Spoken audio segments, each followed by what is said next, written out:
Alright, weather person. Well, weather machine, I guess. Give me some good news here. I'd really like to go back to killing zombies, if you do not mind. If that is okay with your schedule, I would like to wrap up Riverside. Benny 1979 saying, the weather in PZ is like the weather here in real life at the moment. Yeah, just rain, snow, rain, snow, rain, snow, fog.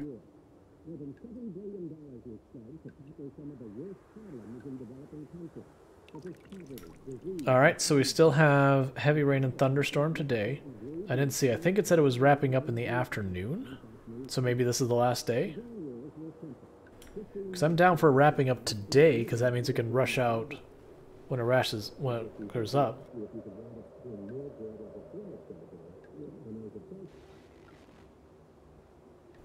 Did I just not pay attention the next day? These actually aren't an aesthetic choice. All of these sinks are hooked up to rain barrels on the roof. So I actually get fresh water out of these.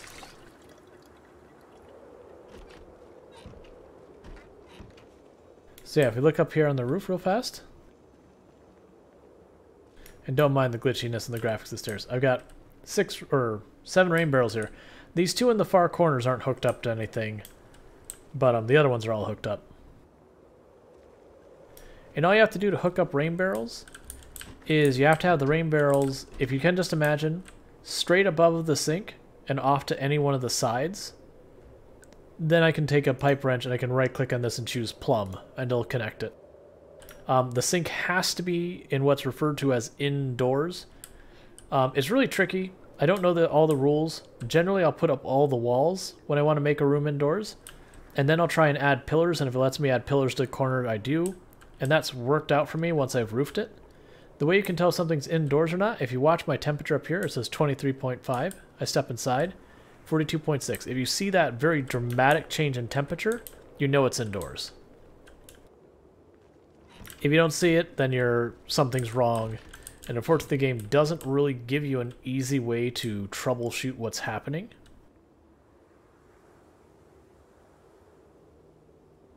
But yeah. Alright. So we got another day of bad weather. Lovely. I've already burned through more than half of our thread.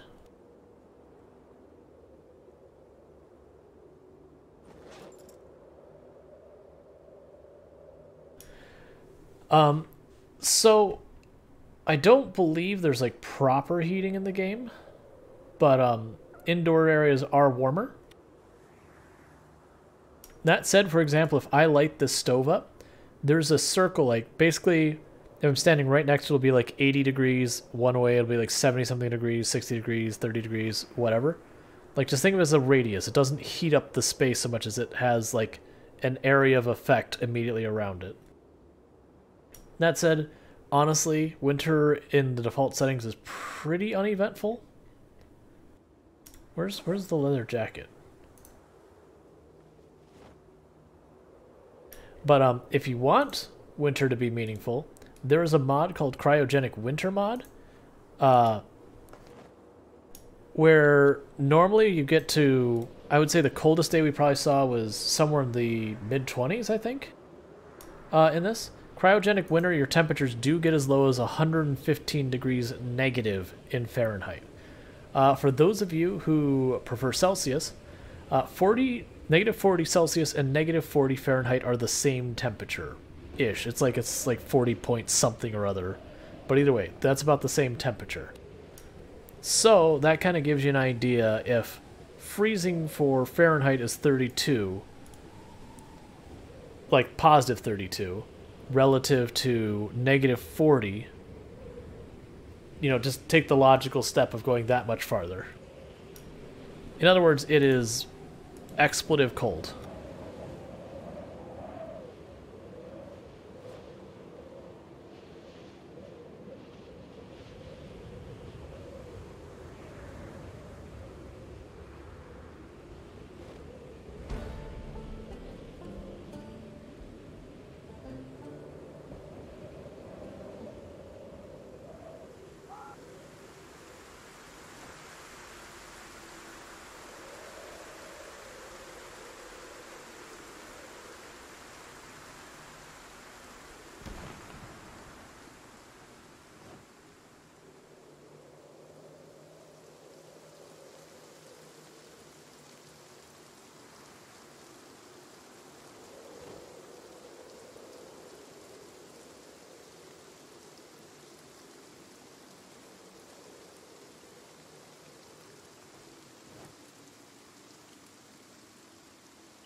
Okay, we're getting close, Rat. 9.5.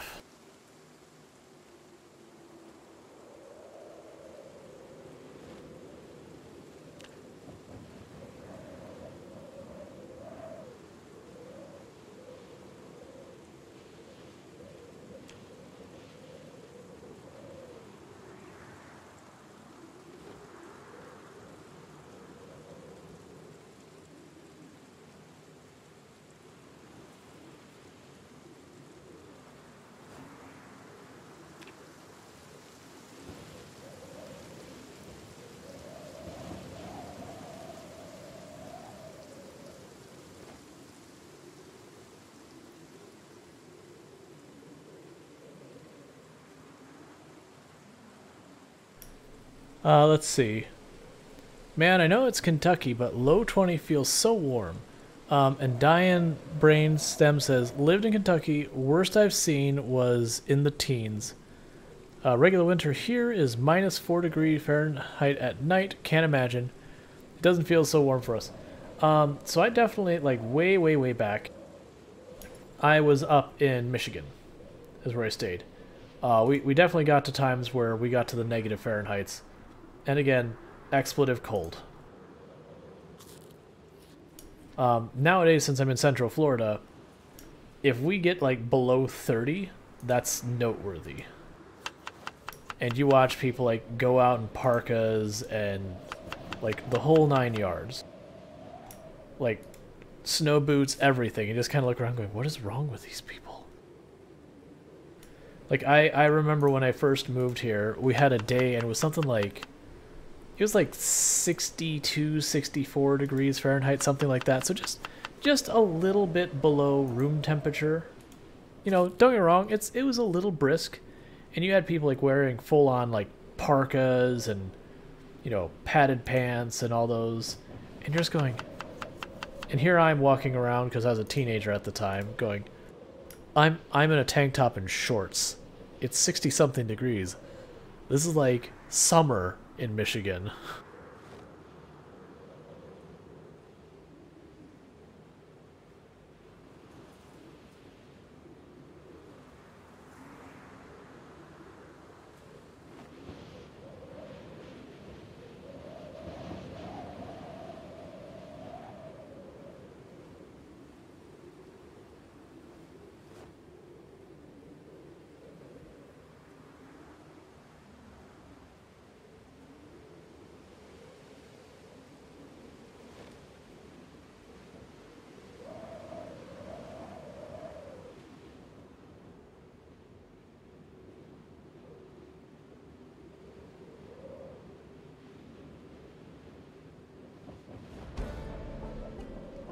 We have finished tailoring all the tailors.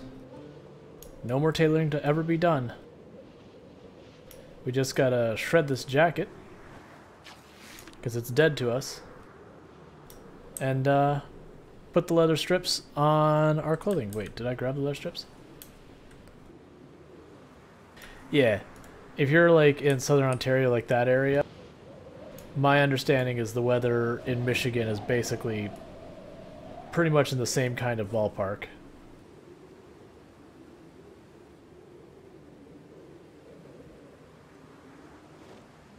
Okay, so we're done tailoring forever. So those, thank you for your patience with the grind. It be like that. So we're gonna drink water, top off our drink, clean our leather strips, because now that we're in a time of year it rains all the time. I have no qualms about just burning water, cleaning strips, you know, leather and all that.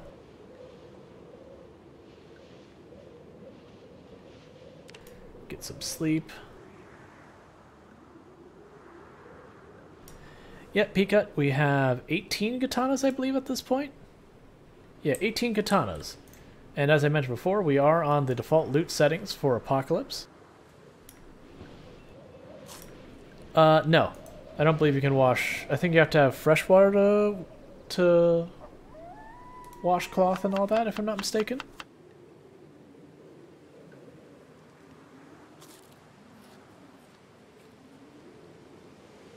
Alright, let's see what the weather forecast is. Please, game, show me mercy. Let me go. Let me see the world. You're holding me back. I have zombies to kill. They probably don't even remember my name. They don't even say it in whispered breaths like they used to. Where they warn their children zombies of my imminent arrival.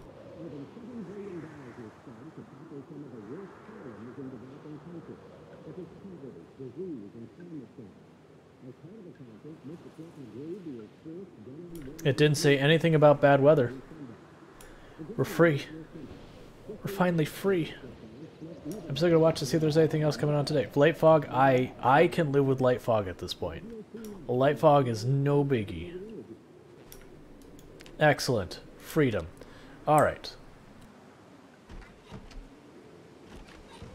So don't make any mistakes, let's go ahead and stock upon our potatoes. Alright, that should do. We're topped off on our water. We've got a bunch of knives. We've got a crowbar and a bunch of spares. Check our generator real fast and get on the road. That's fine.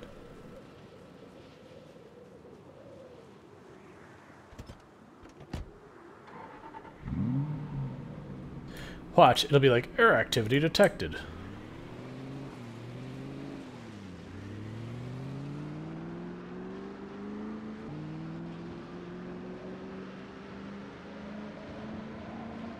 So here's a question, and I shouldn't be allowed to do this. Oh no.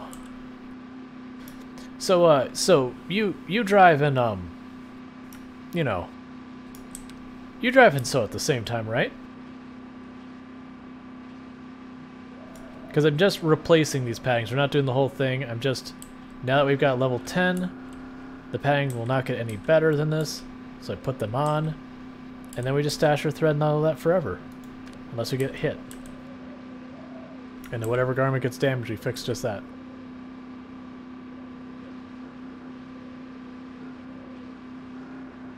I don't like that the window appears over my car as I'm driving. That I could do without. That gives me that momentary scare of, oh, I can't see anything. Let's really hope I'm online not to hit a tree.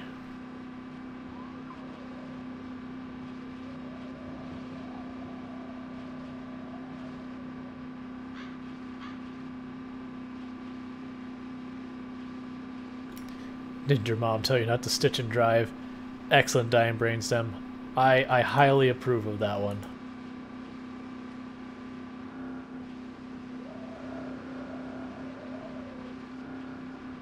And considering my mother was actually a very active member of the American Sewing Guild and all that, I mean, she should have. It was her failure that she did not teach me to not stitch and drive. She taught me how to make the things, but she didn't teach me how to make them responsibly. Shame.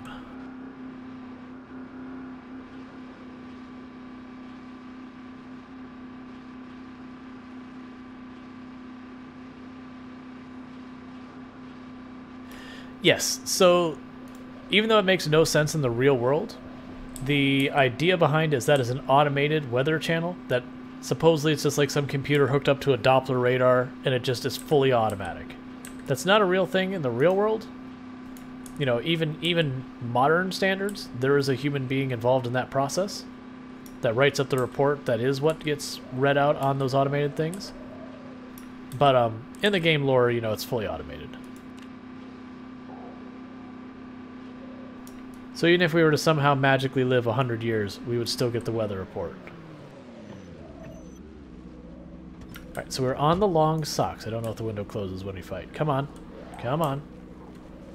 You don't belong here. No road zombies. Last thing I need you to do is in my fancy sport car hit you going like 50 miles an hour or something. You'll ruin my car, and then I'll be sad.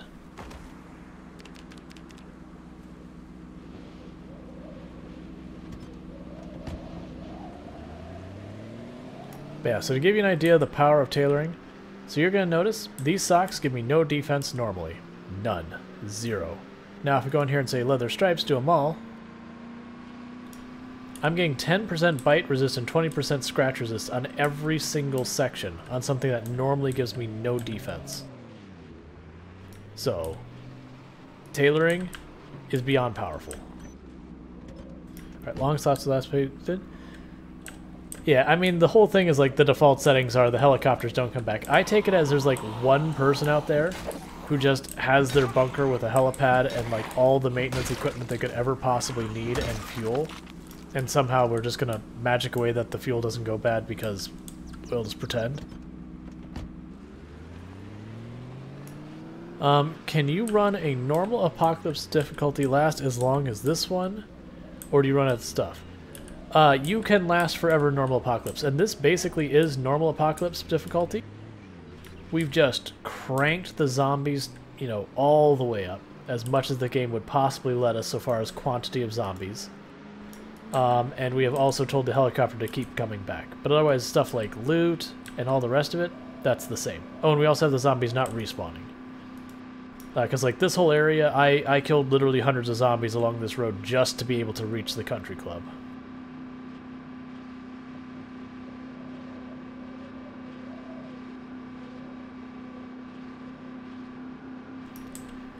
Been sailing a few times is definitely a thing.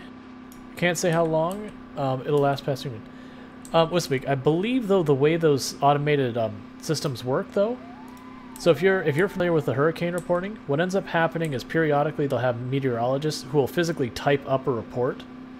And if I'm not mistaken, the automated reporting thing, it's just reading that report. I could be wrong about that, but at least within the 90s, I don't believe we had fully automated things. I've had the weather radio things that have the robot voice and all that. I mean, I could be wrong, but that's my understanding of it, is that there is a human being behind the scenes who is analyzing what is being reported. Because, like, for example, how would the thing automatically know? It's like, you're going to have a hurricane hit you within 5 days. Like that, you know, knowing all that, do that process. And they have, like, their models and everything, don't get me wrong. But still, a human being looks over everything when it's said and done.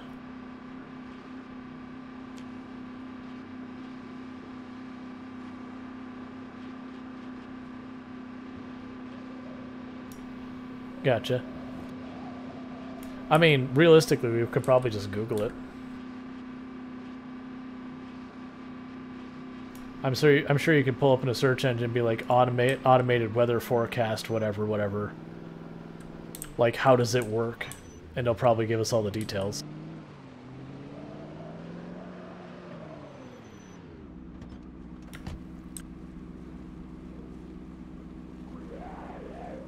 Because, yeah, there are, like, little survival radios that, yeah, that's all it does. Is it's got, like, a AM...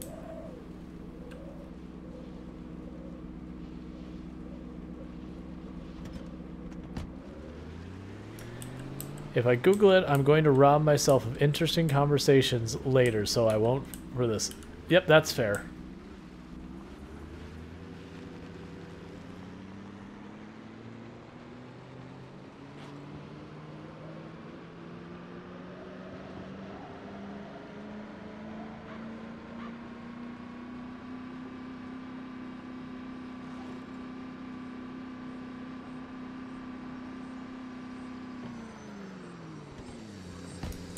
Yep, so I just went and chucked all the rest of the stuff out there.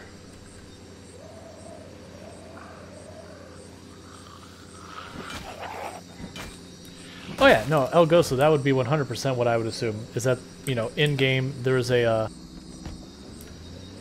Yep. Alright, you enjoy your lurk.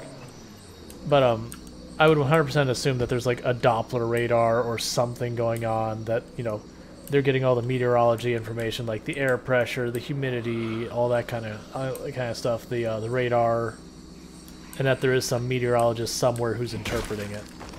Now, the only thing that kind of doesn't work with the way the story is if you catch all the tidbits, the, you know, zombie apocalypse very clearly escapes the, you know, escapes the exclusion zone. Because that's the way every single zombie apocalypse story goes. They're like, we've got it contained. Oh, no, we don't. Everybody died. Except for a handful of people that are immune because reasons.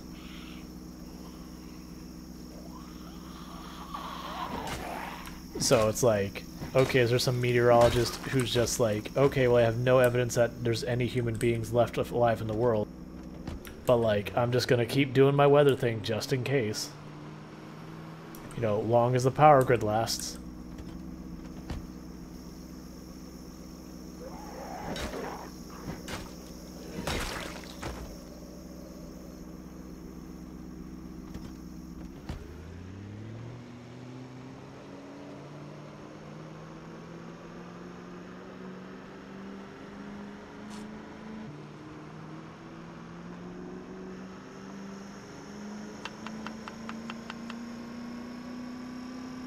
I mean, fair.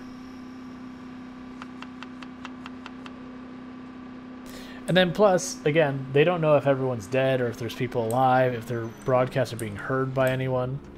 So I would imagine in such like... I mean, this, like, being in the zombie apocalypse would be a super traumatizing event, like, no questions about it. I could imagine it being a coping mechanism for all that trauma to be like, I'm like, helping someone, hopefully. I'm not completely powerless, I'm doing something, even if it is seemingly trivial.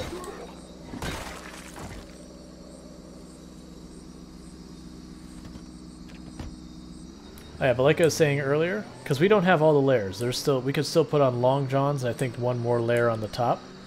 As I was saying earlier, you remember we were at 30% on most of this. Let's have like 5 areas. At this point, absolutely every part we have is at least 40%, if not higher.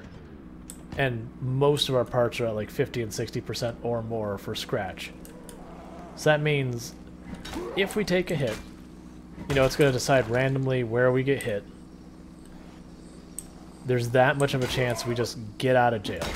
And so like even here with like our neck where it's still only at like 20-something protection, that's still quite a bit. I'm just double checking something for... Stop it, zombie. Oh right, we didn't finish. That's right, we were partway through and then the zombies. Right. I think we left off at the long socks. So we still have the tank top. No, that's a 20. Did we finish?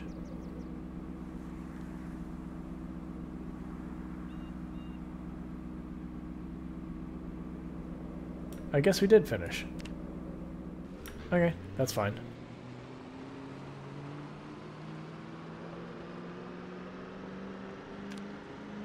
But yeah, so we could still find long johns and give herself even more protection, but at that point we'll just be a sweaty, gross mess.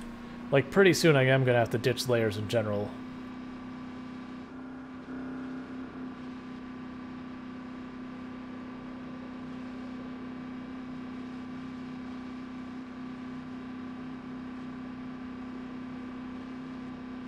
So yeah, as you can imagine, normally we're at we are at 16 times zombie pop. Normally rolling through this area, probably see a lot of action. People also remember that this farm over here usually is a hustling and bustling farm. But you're going to notice this sheer lack of something on any meaningful level, and that is any life whatsoever. Like, we'll see the rare occasional zombie wandering around, maybe a one-off horde that's migrated through that we'll have to kill. But beyond that, it's getting pretty quiet and peaceful out here. But I am still hoping to try and wrap up Riverside tonight.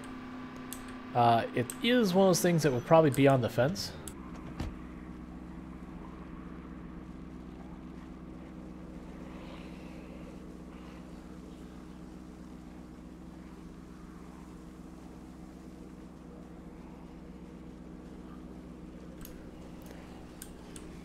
It's the, let's say the Antarctic base or whatever.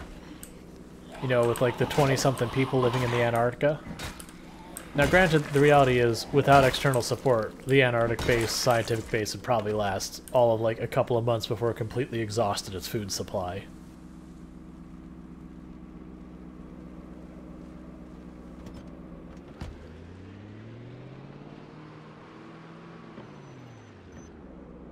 Some little tropical island that just happened to have like a decent farm on it or whatever, with all of like 10 people.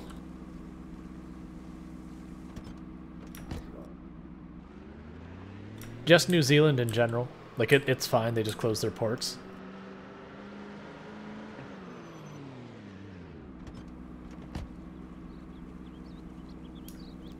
New Zealand's like, zombie apocalypse? Nope. Anyone who has ever played, what is it? Plague Inc. knows you don't mess with, like, New Zealand and Madagascar, because the moment they close their ports, like, well, that's the end of that run.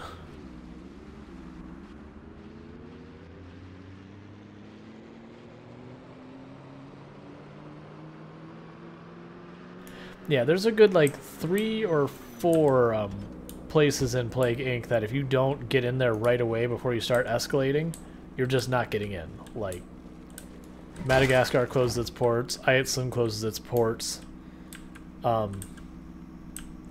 It was either Iceland or Greenland.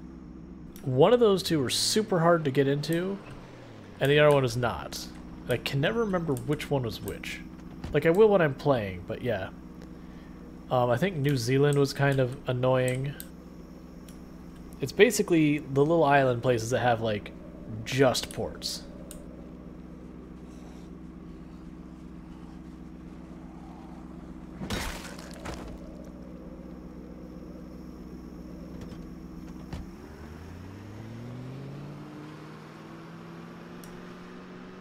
Oh yeah, that would... So that's one of those things that a number of sci-fi have hit on it, where the idea is a person goes out on some mission in space, like they're gonna go colonize a new planet, and so they're going away from Earth for a long time, or like there's the Bobaverse books and all that they do play on the idea, and Bobaverse doesn't quite fully go through with it. But that the idea is, you know, you have this person go into space and then some cataclysmic event happens while they're away from Earth, and humanity is just gone. You know, Earth is destroyed, you know, full-on nuclear war, you know, makes the planet unlivable. Like, something happens, and it's just dealing with that individual being out there, and, you know, it just, everything they've known is gone. It's just like, you know, that's a weird thing. Not sure I like that vibe. That said, Bobaverse books are super fun, the audiobooks. If you're into sci-fi, highly recommend. They definitely hit the, like, you know, what stuff that was popular in the 80s and 90s, you know, and even early 2000s, like nostalgia. It's also just a weird book.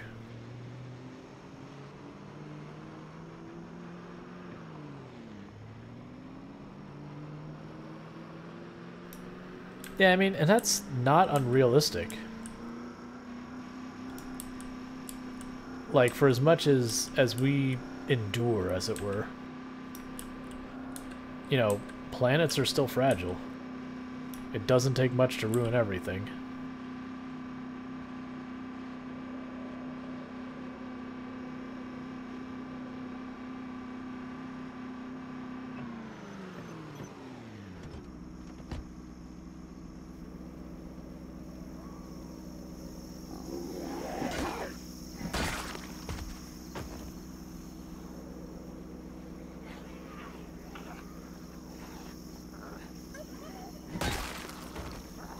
Like, it's interesting when you see accurate representations of the atmosphere around Earth, for example, like where there's actually, like, breathable atmosphere.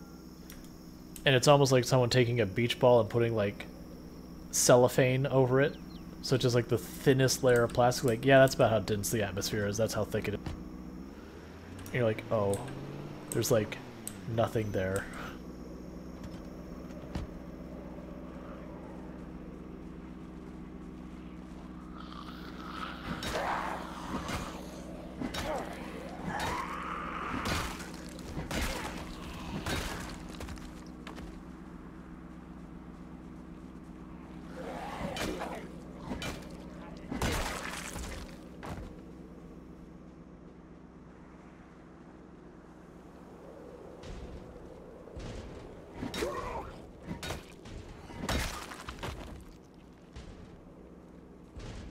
Yeah, there's a zombie having a party in there. They're already smashing the door. We don't need to go in and get them. the way we deal with this for clearing towns is we basically just keep on rolling through, keep on making noise, let the zombies come out to us. Going into buildings after zombies is how you die. And if we make enough noise, they will eventually come out to greet us.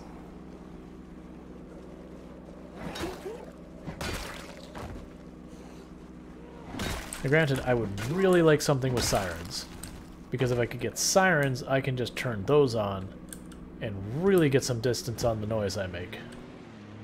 Alright, I see the group down there. We'll deal with them, and this group, another group over there.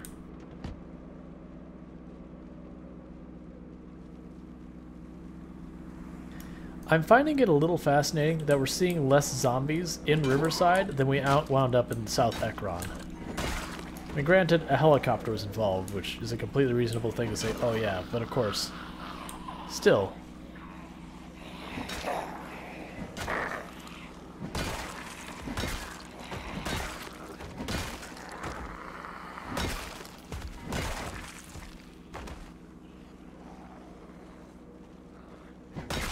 Yeah, I personally don't do burns. I have no, like, moral objection or anything to them.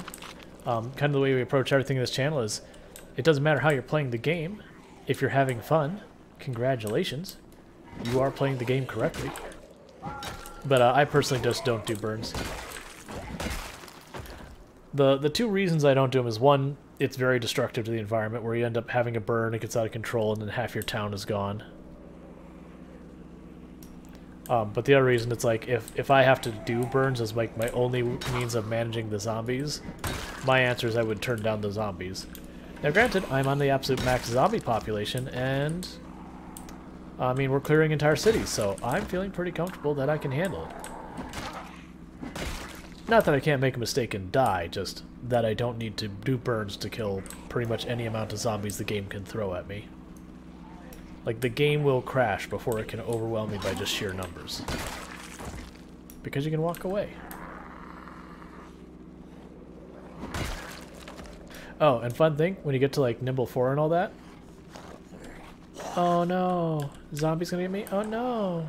I'm so sorry, zombie. You'll get me someday, buddy. Keep that enthusiasm. You got this. You got this. Come on. This is the one. I feel it. I feel it. This is the one where you actually get me.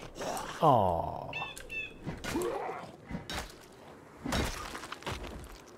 Yeah, so don't panic.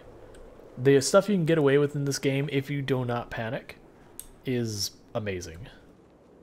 And like when you get like Nimble 2 or 3, you can start doing that where if you just don't swing your weapon, you will, you know, just walk out of range of their attacks. The moment you start realizing stuff like that, it's way easier to be chill about the game. Because you're like, hey, you know, I am faster than the zombie. The zombie can physically not catch me unless I do something to mess up, or like, you know, you're super tired and fatigued and overburned. Like, I mean, I would actually argue that's messed up. You have to do something to put yourself in danger for the zombie to catch you. Or panic. Panic kills you. Don't panic. And don't forget your towel. I mean, not really. Like, that's just Hitchhiker's Guide to the Galaxy. In this game, totally forget your towel. It's fine. You don't need a towel.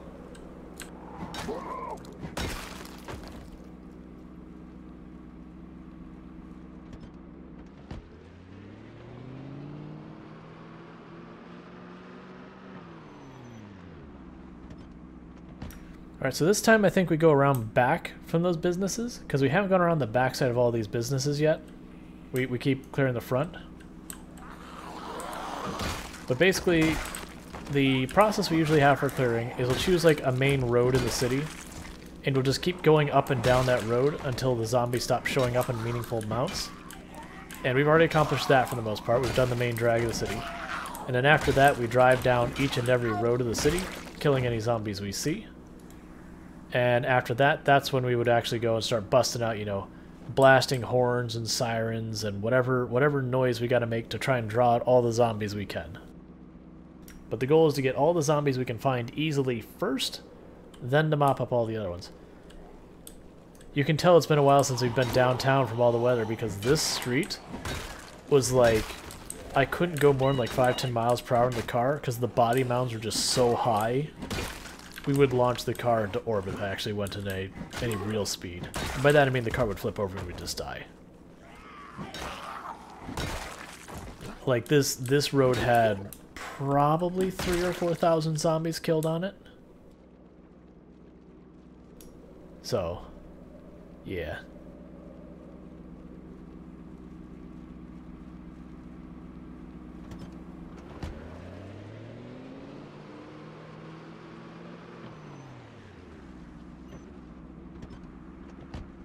So yeah, max carpentry, max tailoring. Skills are going well. I should have actually cooked my fish and brought it, but you know, we're here, so come on. Follow me. I want to be able to drive down these roads, not necessarily like super fast, but not have to crawl along these roads without killing myself. So let's get the zombies out of the roads. Yeah, so I'm going to check this back road, because we haven't been back here. Circle past the bar that's back there, the ice cream place. You'll notice we're basically not looting anything meaningful. We did check like the bookstores and that had stuff we specifically cared about, but this run, since it's all about killing the zombies, really don't have a need to loot basically anything other than like getting ourselves a generator, the books, like that early stuff. We don't even worry about like canned goods and anything. That's what our farm and all that stuff's for.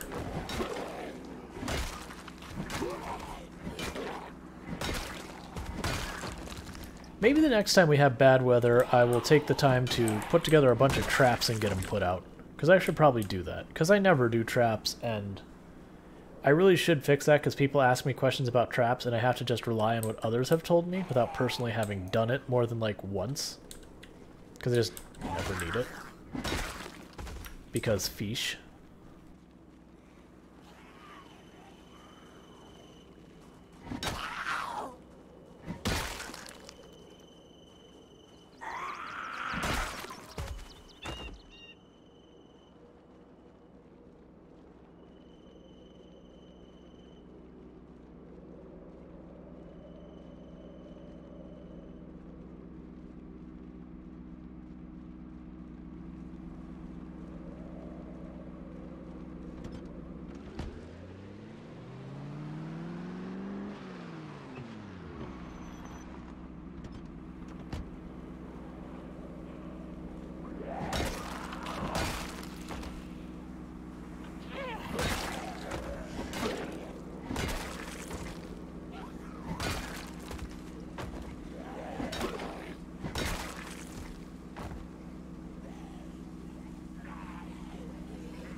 I don't care about killing zombies in the side streets. Ooh! So, I have gotten, I think, 3 crowbars before we've broken this crowbar. So, zombies being generous with those crowbars now.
Get our crowbar. It's not lowering XP. That is a mod called Weapon Condition Indicator. Basically what that's saying is, oh, your weapon has gotten slightly more damage. The way durability works in Project Zomboid is every time I use a weapon, it's like every time I'm stabbing, it's rolling a dice that decides whether or not that weapon took damage. And if I lose that roll, the weapon takes damage, When the weapon takes enough damage, it breaks. So yeah, like that hunting knife down, that just means I damaged my hunting knife. So if we look down here, you'll notice there's this little bit of gray at the top of that. That's because it took one bit of damage.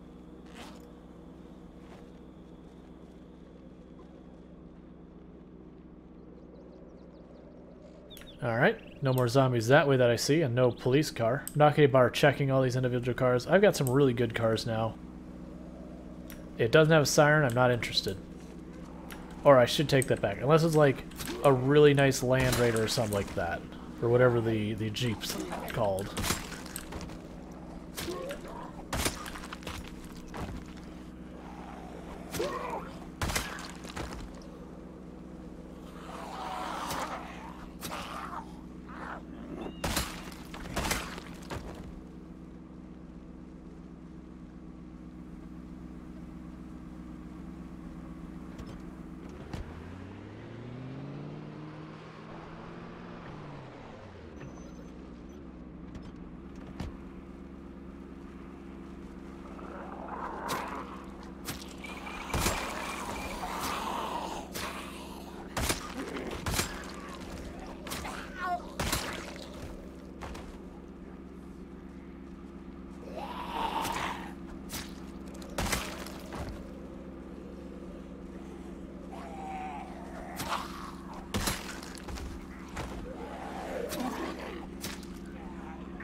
Okay, and I'm hoping when we get to this hotel, we'll actually be able to get up to the second floor and find a hotel room or two intact.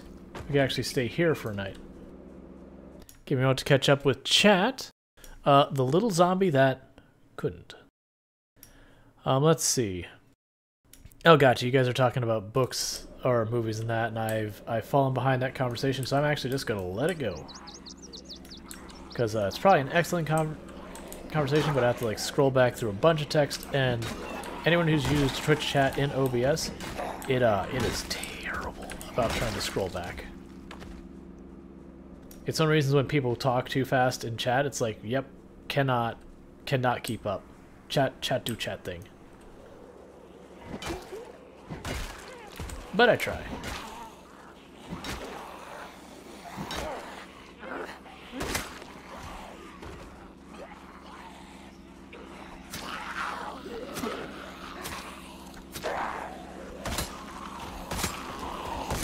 And as a reminder, for those who haven't checked out the patch notes that have come out of the update that is going to be coming up, it has been kind of a thing that's been known in the Project Zomboid community, and if you didn't know it, it's not like it's broadcast super around, but people are fairly aware.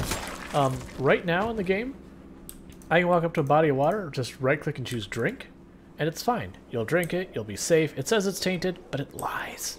But it's okay. If you're used to doing that, don't do it anymore, because the next update, it's no longer safe. It will get you sick, it will get you killed. So the days of just going up to the river, taking a mouthful of water and being fine, those are all over.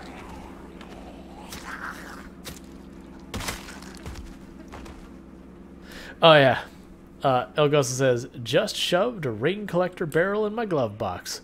Love this game. Yeah, there's been a number of things I'm like, yep, refrigerator, that's fine. I can fit a refrigerator in my backpack. No question about it. Honestly, even like where you take the propane tanks, like I can fit 3 propane tanks in this bag.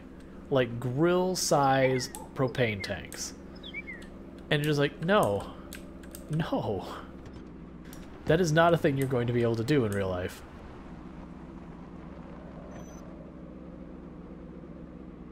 Alright, let's turn this off.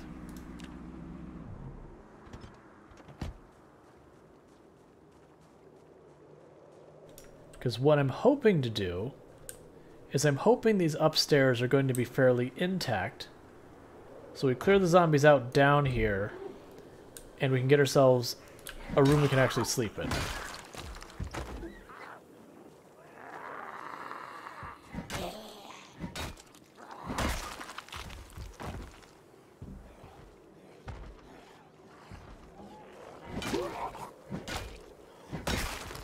It's a little risky because we're dealing with stairs. We've got tons of windows and doors that the zombies can see us through where they'll follow in behind us. I'm not thrilled about that part, but this would give me a place I can sleep in downtown.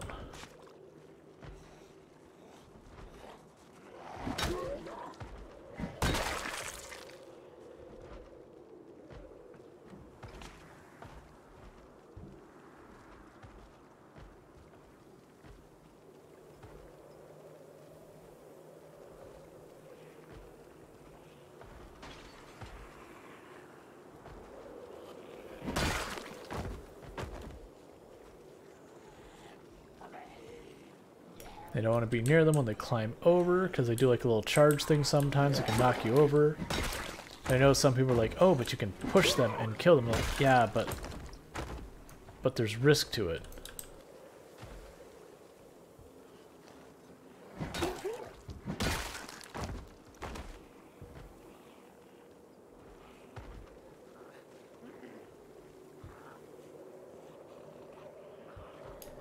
Nice, the Riverside Hotel? Excellent. Yeah, I'm mostly just looking for a place with a bed I can sleep in that has the windows and doors intact. Which is the reason I'm thinking the second floor, not the first.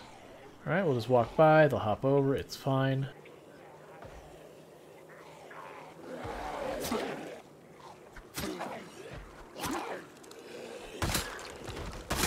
Gotcha, you lived at the post office.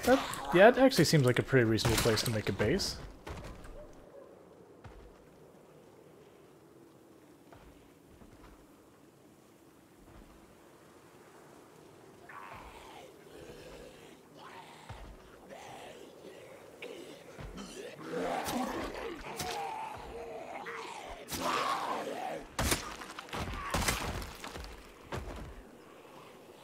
Alright, big group.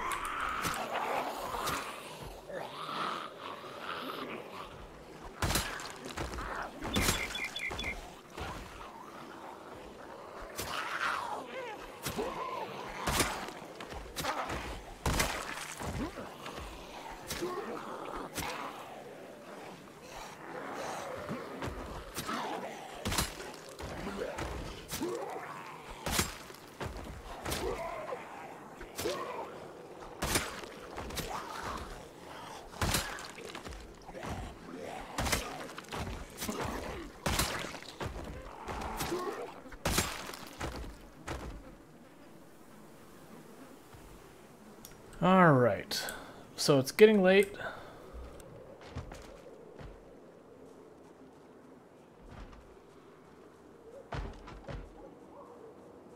There's the danger part. Okay.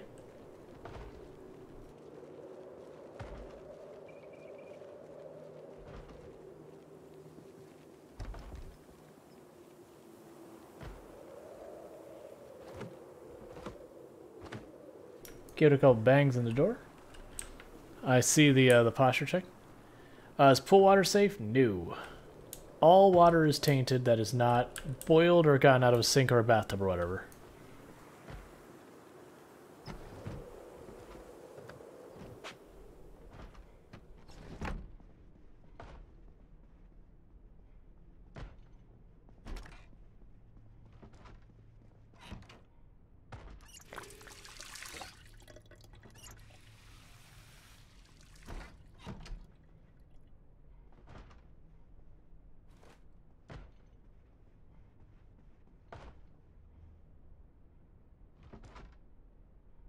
Not yet. Let's eat.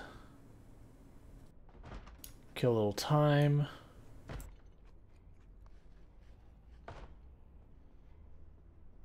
Cover up the windows so the zombies can't see in.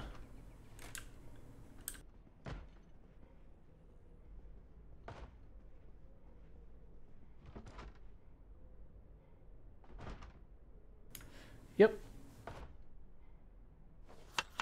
a lot of the buildings, they do a really good job. Some of them, they have to take like some weirdness they have to do about it because, you know, just the nature of how the game's designed and all that.